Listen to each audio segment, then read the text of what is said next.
সকলকে অনুরোধের সঙ্গে আছে।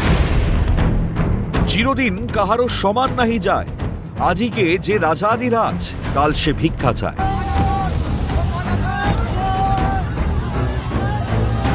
এই অবস্থায় এখন হয়ে দাঁড়িয়েছে অভিষেক বন্দ্যোপাধ্যায়ের সামনে। রাজ্যপাট হারাতেই খুলছে দুর্নীতির হালখাতা। শাসনকালেই নাম জড়িয়েছিল শিক্ষক নিয়োগ সহ কয়লা পাচার মামলায়। পালা বদলের পর ক্রমেই খুলছে দুর্নীতির প্যান্ডোরার বাক্স। কি নেই সেই বাক্সে? সইজাল কাণ্ড থেকে ত্রাণ চুরি, কোটি কোটি টাকার মাটি চুরি, সবেতেই নাকি সিদ্ধহস্ত ছিলেন তৃণমূলের সেনাপতি। তবে সবটা কি আর নিজের হাতে করেছেন? সুমিত রায়ের মতো দাবার বোরেদের এগিয়ে দিয়ে অন্তরাল থেকে ক্ষীর খেয়েছেন যুবরাজ। আর সে কারণেই হয়তো জমি কেলেঙ্কারি সহ জেলার নেতাদের অ্যাকাউন্ট থেকে বিপুল অর্থ প্রাপ্তি হতো সুমিতের। তৃণমূল জমানায় কান পাতলেই শোনা যেত গ্যামাক স্ট্রিটের বসকে তুষ্ট করলেই নাকি মিলত মনের মতো পথ। আর সেই তুষ্টিকরণের পন্থা হিসেবে অর্থকেই কি নৈবেদ্য হিসেবে দিতেন তৃণমূল নেতারা? আর যার করুণ পরিণতি ভোগ করতে হচ্ছে এখন জেলা শহরের তৃণমূল নেতাদের।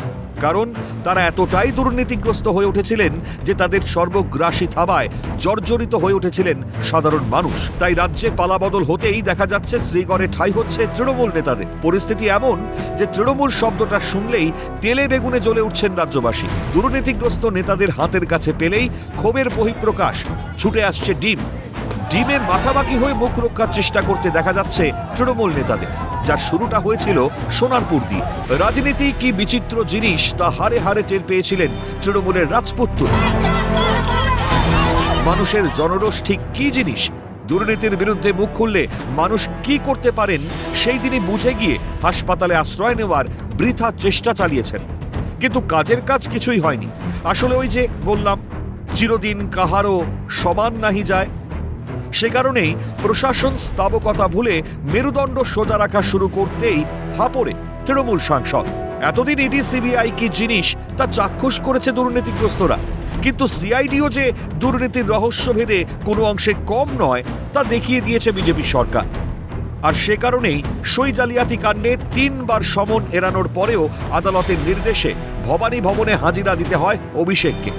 প্রথমবার উত্তরে সন্তুষ্ট না হওয়ায় ফের রবিবার সই কাণ্ডে সিআইডি জেরার মুখে পড়েন অভিষেক। প্রায় 8 ঘন্টার বেশি তদন্তের মুখোমুখি হয়ে ফের সোমবার ইডির 11 ঘন্টার ম্যারাথন জিজ্ঞাসাবাদের মুখোমুখি হতে হয় অভিষেককে। আবার মঙ্গলবার ফের উস্কানিমূলক মন্তব্যের প্রেক্ষিতে ভবানী ভবনে অভিষেক। অর্থাৎ সময় যত গড়াচ্ছে ততই চাপ বাড়ছে তৃণমূল সাংসদের। যত দুর্নীতি হয়েছে তত অভিযোগ হবে অভিষেক প্রসঙ্গে মন্তব্য রাজ্য বিজেপির প্রধান মুখপাত্র দেবজিৎ সরকারের। আরও এফআইআর হবে, যেখানে যা যা দুর্নীতি হয়েছে সব কিছুর জন্য এফআইআর হবে। আগে থানা পুলিশের লোকেরা সব নিত না, অ্যাভয়েড করতো, এখন আর অ্যাভয়েড করা যাবে না, নিতে হবে। আইন আমলে আসুক, তারপরে বিচারক, তারপরে বোঝা যাবে।